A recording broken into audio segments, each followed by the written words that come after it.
Hello, especially for the Dirty Secrets channel. Michael Sullivan stared at his phone, the text message blurring as he read it for the 5th time. Can't wait to see you tomorrow. Room 412. Same time. It wasn't meant for him. Sara had obviously thought she was texting someone else, the someone she met in hotel rooms while Michael worked late at the firm. He set the phone down on the kitchen counter and took a deep breath. 12 years of marriage. 2 children. A house in the suburbs with the white picket fence Sara had always wanted. All of it suddenly felt like an elaborate stage set, ready to collapse at the slightest touch. The front door opened, and he heard the familiar sound of Sara's keys landing in the ceramic bowl by the entrance. Her heels clicked against the hardwood floor as she approached. "Hey, you're home early," she said, surprise evident in her voice. She set her bag down and leaned in to kiss his cheek, the scent of an unfamiliar cologne clinging faintly to her blouse. Meeting got cancelled. Michael's voice sounded strange even to his own ears. Your phone was buzzing. Thought it might be important. Sara's eyes darted to her phone on the counter, then back to his face. Something shifted in her expression, so subtle someone else might have missed it. But Michael had spent 12 years memorizing every nuance of her face. Thanks.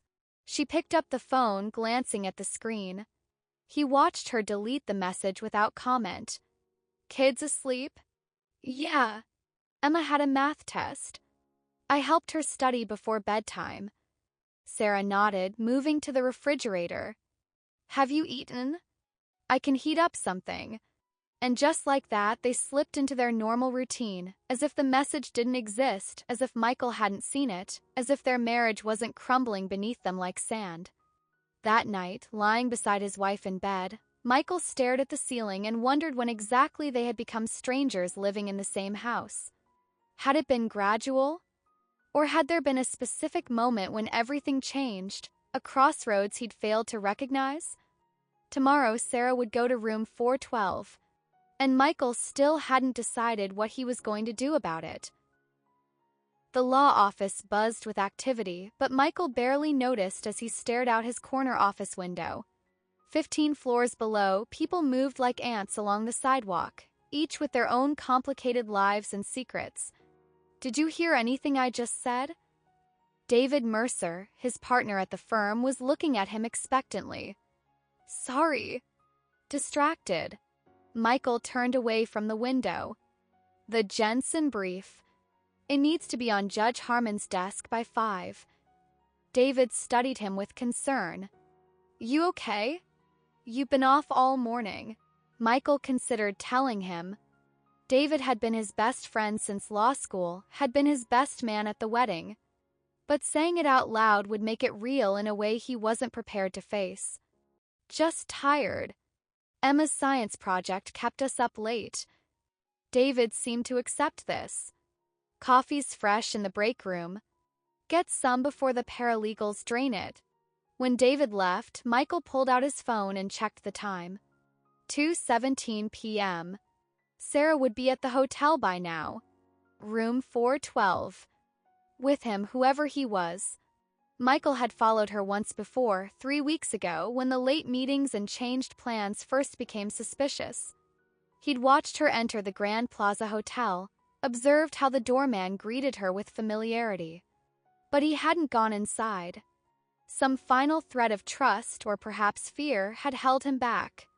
His secretary's voice came through the intercom. Mr. Wells from Apex Corp is on line 2. Michael took a deep breath and reached for the phone. Ron, thanks for calling back. He spoke automatically, discussing contractual terms while his mind remained fixed on a hotel room across town. When the call ended, he found himself standing, grabbing his jacket from the back of his chair. Cancel my afternoon, he told his startled secretary as he strode past her desk. Family emergency. The elevator seemed to take forever.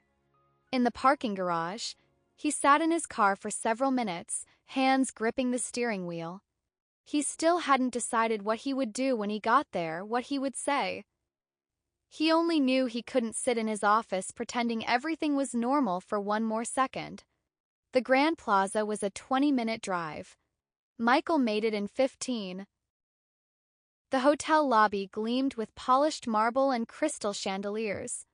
The pianist played softly in the corner as Michael approached the front desk, his heart hammering against his ribs. "I'm meeting my wife," he told the young woman behind the counter. "She's expecting me. Room 412. The receptionist smiled. "Your name, sir?" "Michael Sullivan." She tapped at her computer. "I don't see a guest registered under Sullivan." "Course not."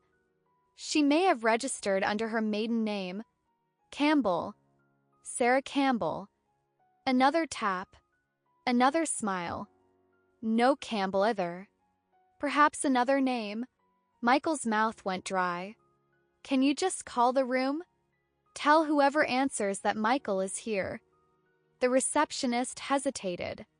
"Sir, I can't call a room without knowing the guest's name." He was about to argue when a voice behind him said, "Michael?" He turned to find Elizabeth Chen, a colleague from another law firm, looking at him with surprise.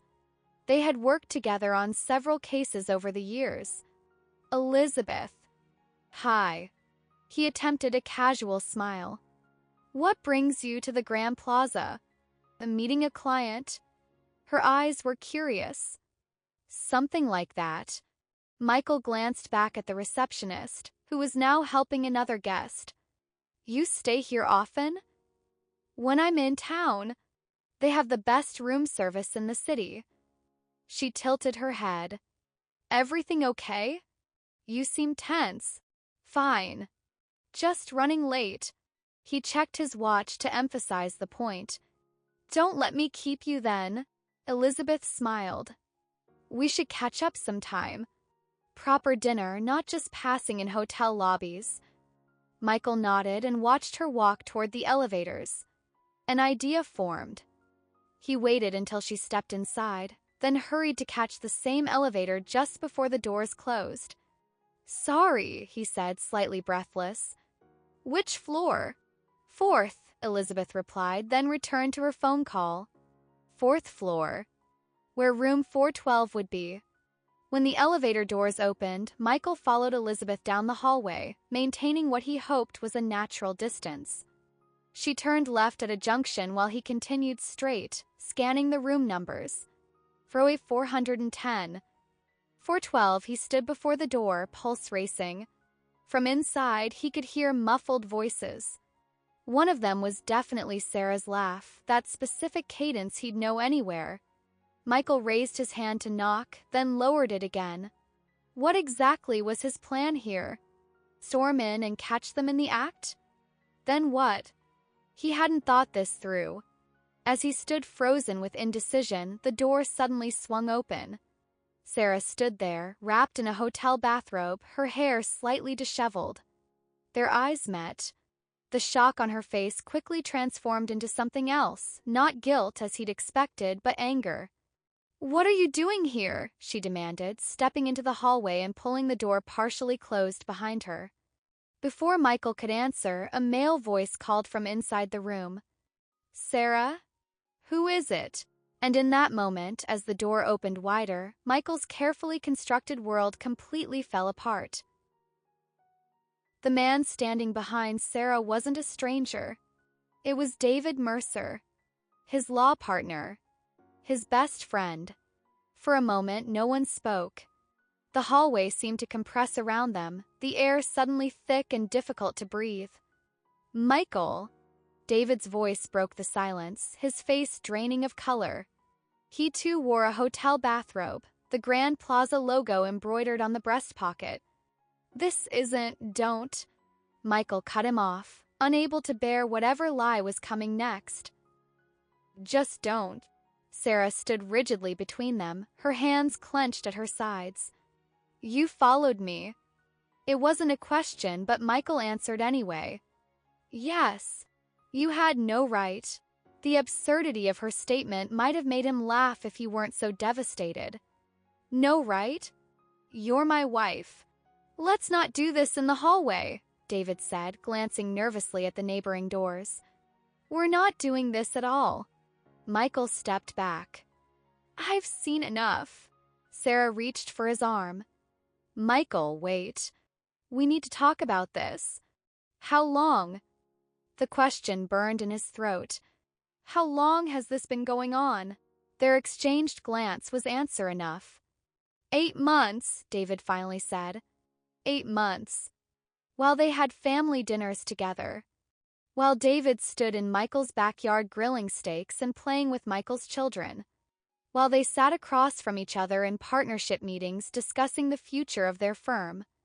I trusted you, Michael said, the words directed at both of them. Both of you. It wasn't planned, Sara began. It just happened. Things like this don't just happen, Michael interrupted, his voice rising despite his effort to control it. You make choices. Both of you made choices. Every day for 8 months. A door opened further down the hallway, an elderly couple peering out curiously at the commotion. David stepped fully into the hallway, closing the hotel room door behind him. Michael, I know you're angry. Angry doesn't begin to cover it. Michael backed away. You know what? Have each other. You deserve each other. He turned and walked toward the elevator, ignoring Sara calling his name. Inside the elevator, he pressed the lobby button and leaned against the wall, suddenly exhausted. When the doors closed, he allowed himself a moment to break, a single sob escaping before he forced himself back into control. In the lobby, he walked blindly past the reception desk and into the afternoon sunlight. He sat in his car for nearly an hour, unable to drive, his mind replaying every interaction with David and Sara over the past 8 months, searching for signs he should have seen. There had been many, he realized now. The inside jokes he hadn't been part of. The way David always asked about Sara a little too casually. The business trips that happened to overlap. His phone rang, Sara. He silenced it. Then David. Silenced again. Then his secretary, probably wondering where he was. He answered that one. Mr. Sullivan, Mr. Mercer's been trying to reach you. He says it's urgent. Tell Mr. Mercer I'm unavailable, Michael replied, his voice steady despite everything. In fact, I'll be unavailable to him for the foreseeable future. 3 days after the hotel confrontation, Michael sat in a different hotel room, this one at the airport and 15 miles from his house. He hadn't been home since. Hadn't seen Sara or his children. Hadn't been to the office. His phone showed 27 missed calls, most from Sara and David, a few from other partners at the firm. He'd answered only the calls from his children, brief conversations where he told them he was away on business and would see them soon.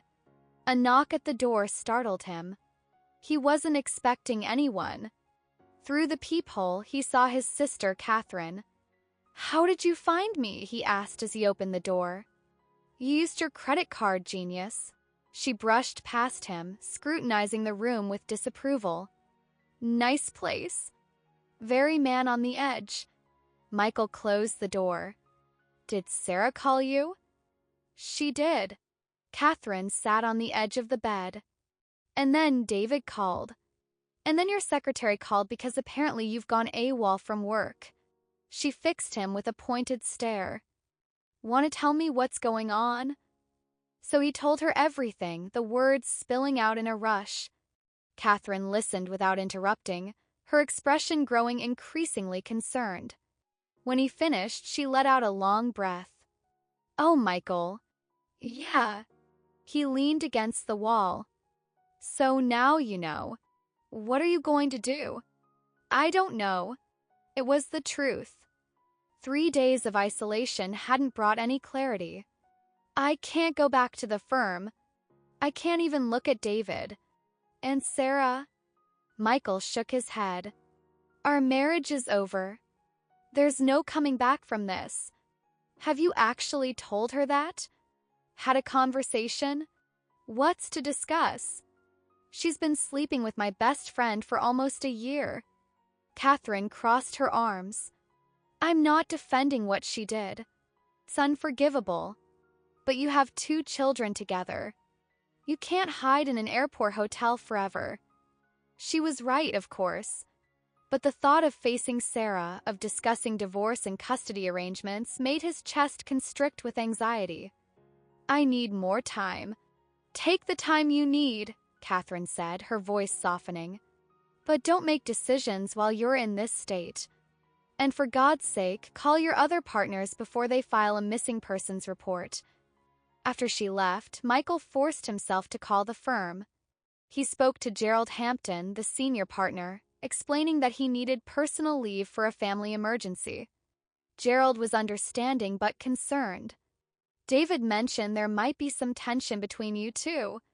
Anything the firm needs to address? Not at this time, Michael replied carefully. I just need a few weeks to sort some things out. Take what you need. Your cases will be distributed temporarily. Next, he called his children. Emma, 13 and perceptive, immediately asked if something was wrong. Just some grown-up stuff to figure out, he told her. I'll be home in a few days, I promise.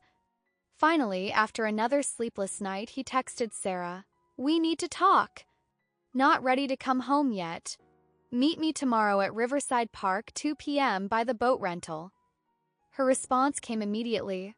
I'll be there. Park was neutral territory, public enough to prevent a scene, but with enough private corners for a difficult conversation.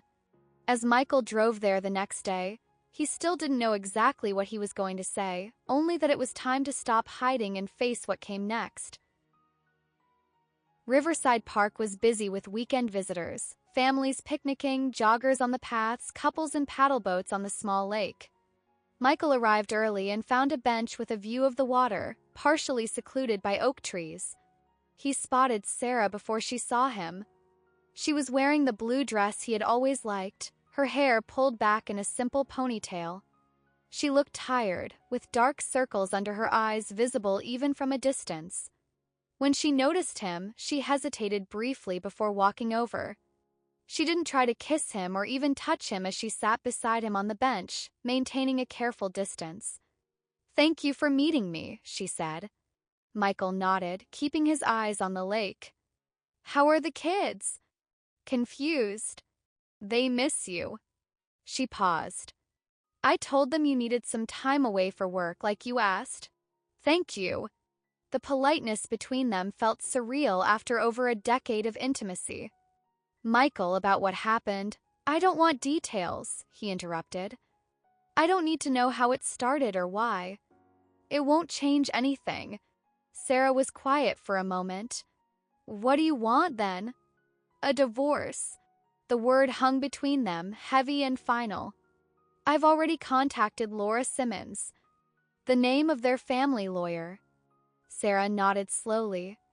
I assumed as much. She looked down at her hands. What about the children? I want joint custody.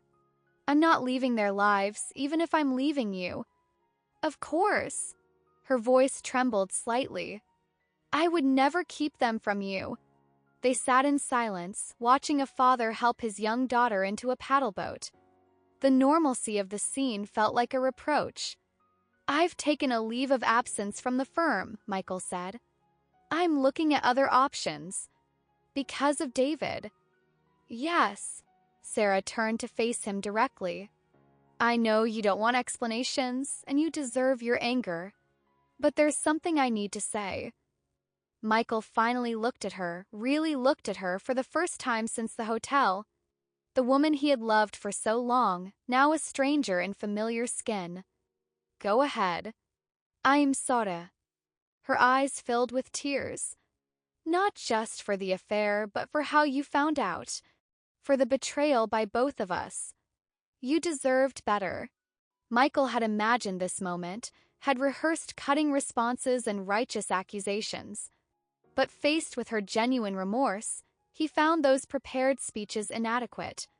Why David?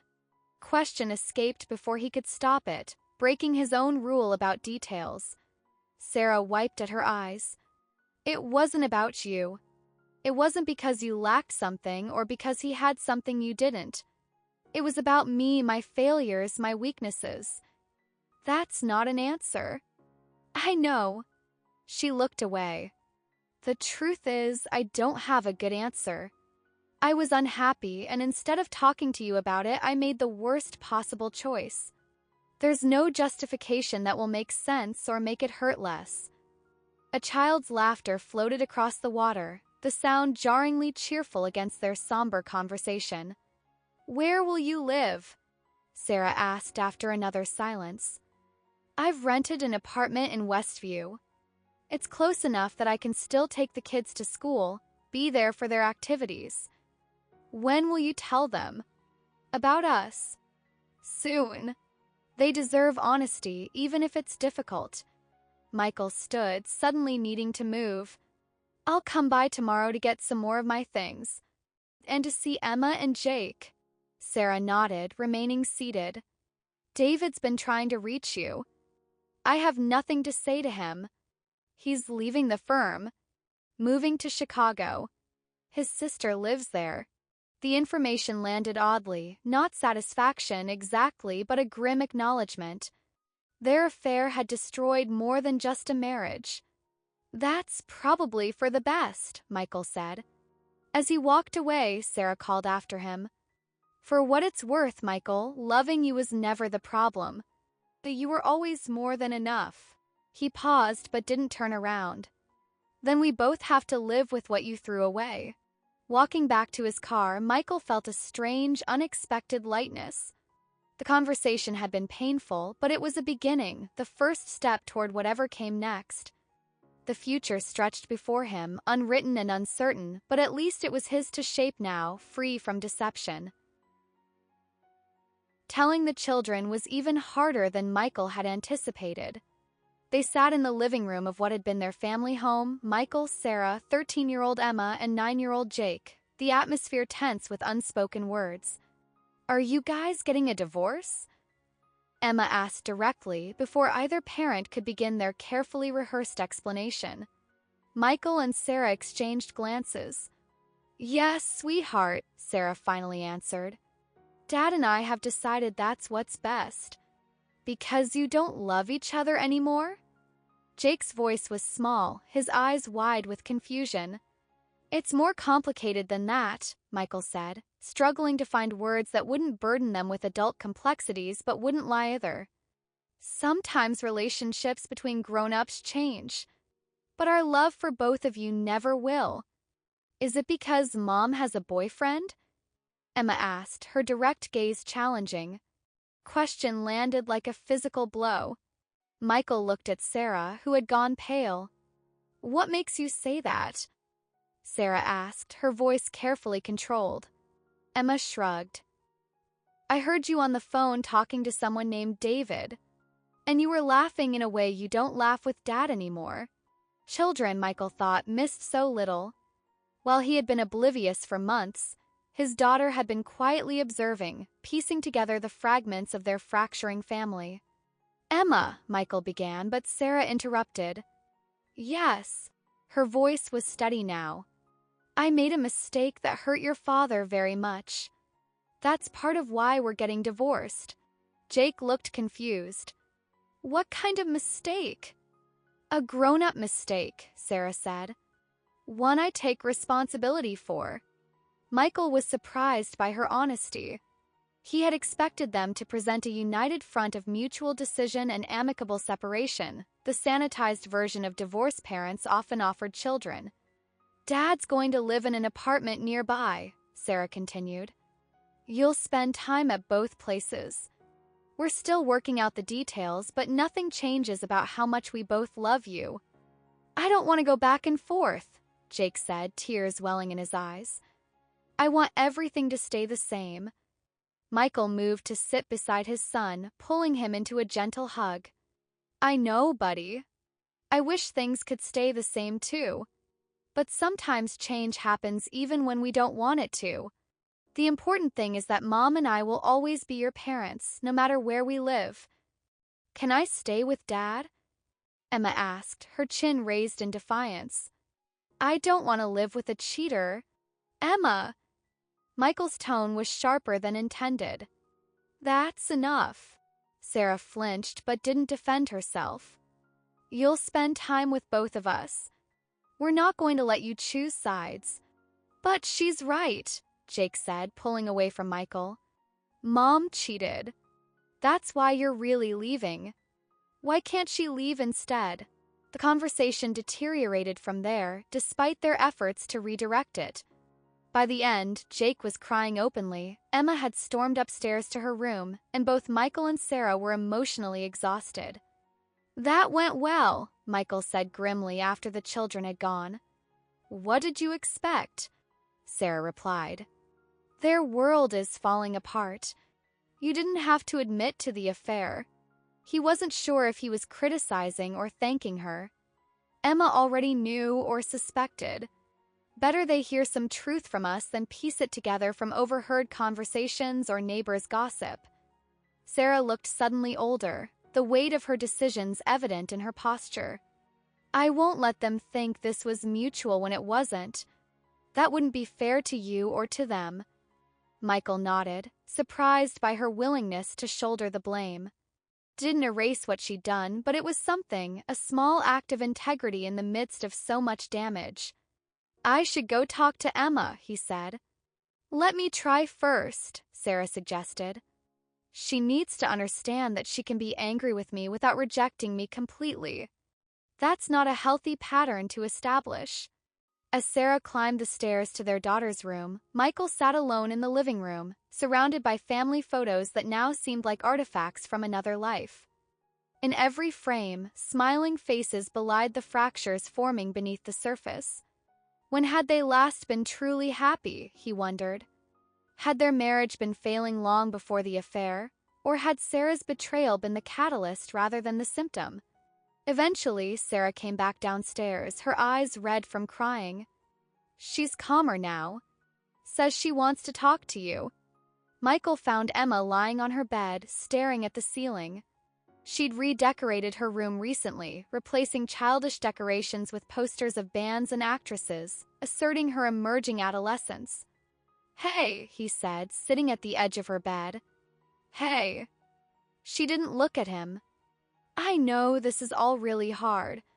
Emma sat up suddenly. Are you and Mom going to hate each other now? Like Melissa's parents? They can't even be in the same room without fighting. No, Michael said firmly. We're not going to be like that. We're still going to be your parents together, even if we're not married anymore. But she hurt you. With that David guy. Aren't you mad? Michael chose his words carefully. I'm hurt and disappointed. But hate takes too much energy, Emma. And it doesn't solve anything. So you forgive her? Emma sounded incredulous. Forgiveness is complicated. It's something that takes time. He paused.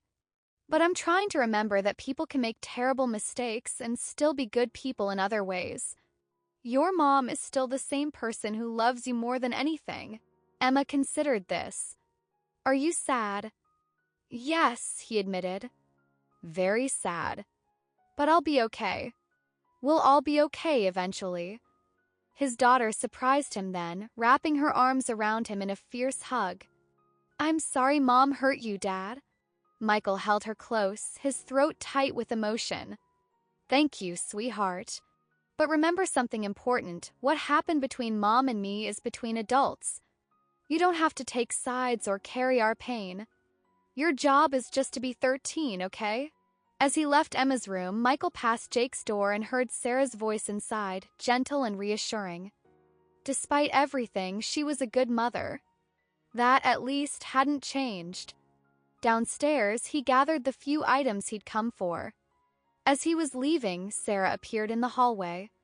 Will you be at Emma's piano recital on Thursday? She asked. Of course. We should arrive separately. Sit separately too, probably.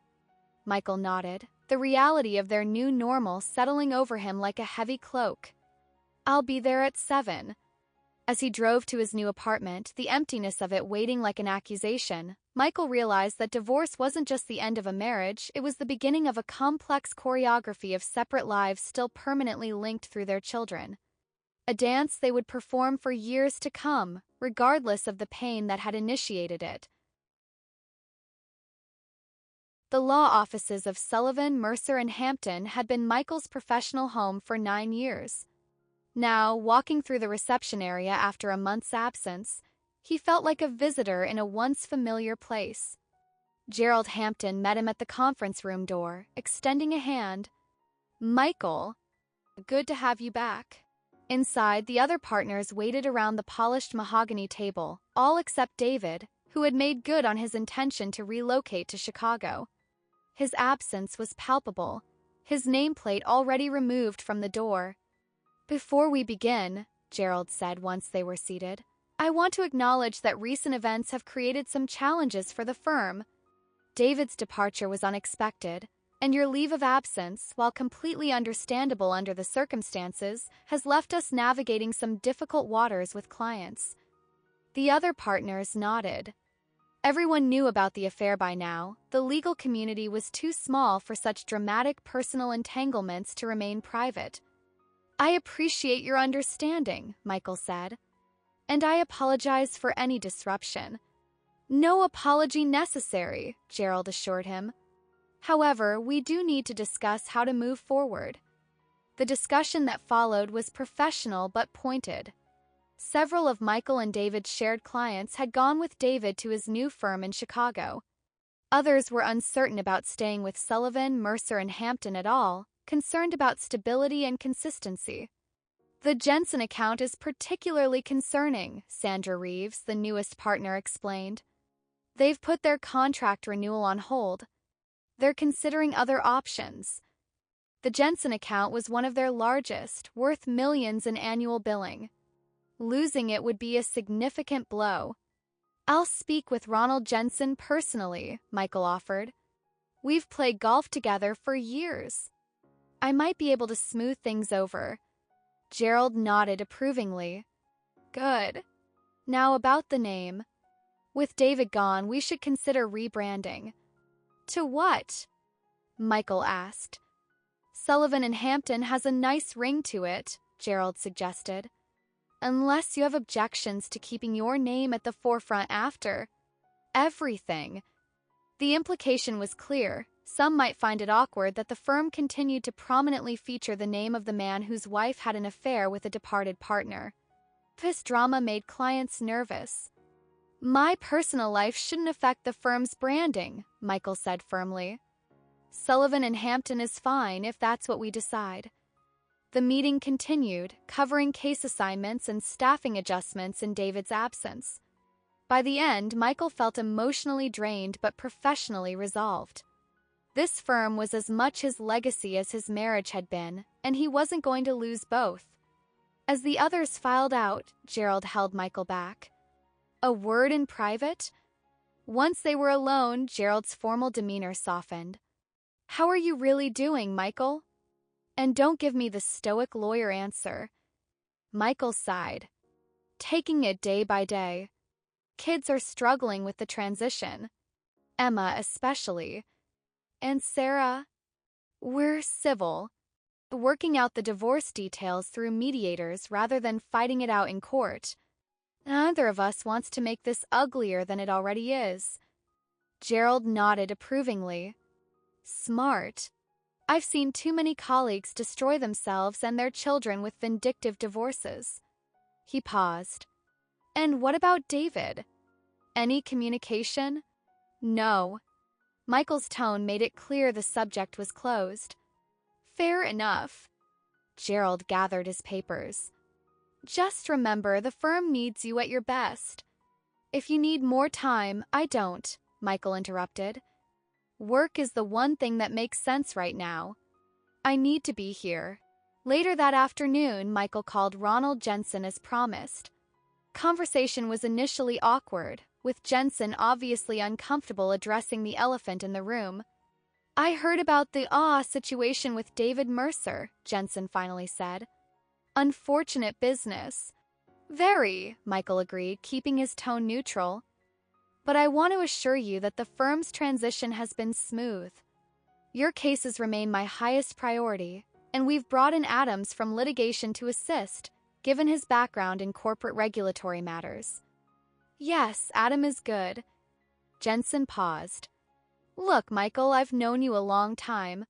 Known your father before you. It's not the firm's stability I'm concerned about. It's yours. The statement caught Michael off guard. I'm fine, Ron. Are you? Most men I know would be a wreck.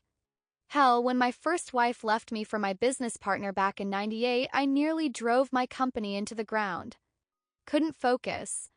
Made bad decisions. Michael hadn't known this about Jensen.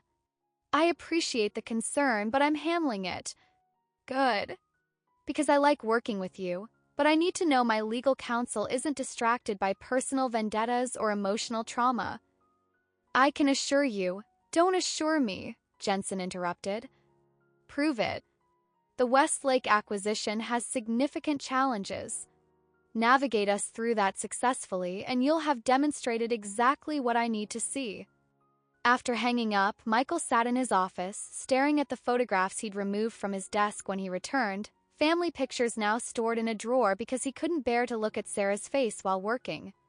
The empty spaces they left behind seemed symbolic of his new reality. His secretary buzzed. Mr. Sullivan? Ms. Reeves would like to know if you have time to review the Westlake preliminary findings this afternoon. Tell her I'll come to her office in 20 minutes, he replied, already reaching for the Westlake file. Immersing himself in work was the lifeline he needed, a reminder that while one part of his identity had crumbled, other parts remained solid and within his control. The law, at least, had clear rules and predictable consequences, unlike the chaotic terrain of human relationships. By the time he left the office that evening, Michael had outlined a comprehensive strategy for the Westlake acquisition, scheduled meetings with 3 wavering clients, and drafted a proposal for the firm's rebranding. It was the most productive day he'd had in months. In the parking garage, he encountered Elizabeth Chen, the same colleague he'd met at the hotel the day he discovered the affair. She offered a sympathetic smile. I heard you were back. How are you holding up? Better than expected, he said, surprised to find it was actually true. Good. She hesitated. Listen, if you ever want to talk, not about work, just as friends, I'm a pretty good listener. The offer was kind, without ulterior motive. Michael realized he'd been so focused on what he'd lost that he'd overlooked the connections that remained, colleagues, acquaintances, potential friends who could become part of whatever came next. I might take you up on that, he said. Thank you. Driving home to his sparse apartment, Michael felt something he hadn't experienced since the day in the hotel hallway, a glimmer of possibility, a sense that his story wasn't ending but merely taking an unexpected turn. The road ahead was unclear, but for the first time, 6 months after the separation, Michael stood in line at Cooper's Coffee House, scanning emails on his phone while waiting to order. The Saturday morning crowd was typical. Parents with children in soccer uniforms, students with laptops, retirees lingering over newspapers. Michael! He looked up to find David Mercer standing before him, as stunned by the encounter as Michael was. David looked different, thinner, with a beard he hadn't worn before, dressed casually in jeans and a sweater rather than his customary suits. David! Michael's voice was flat. I heard you moved to Chicago. I did. I'm back visiting my mother. She's having surgery next week. David shifted uncomfortably. How are you? The absurdity of the question, how was he doing after his best friend slept with his wife, might have been laughable if it weren't so painful. I'm fine, Michael said curtly. The firm is doing well. Sullivan and Hampton now officially. David nodded. I heard. Congratulations. An awkward silence stretched between them, filled with the coffee shop's ambient noise, espresso machines hissing, conversations flowing around them, oblivious to the tension. I should go, Michael finally said, stepping aside to let David order. Wait. David's voice stopped him. Can we talk? Just for a few minutes. Every instinct told Michael to refuse, to walk away and preserve the distance he'd established. but curiosity or perhaps some need for closure made him nod reluctantly. Thank you for watching. If you liked the story, like, subscribe to the channel and share with your friends. Thank you.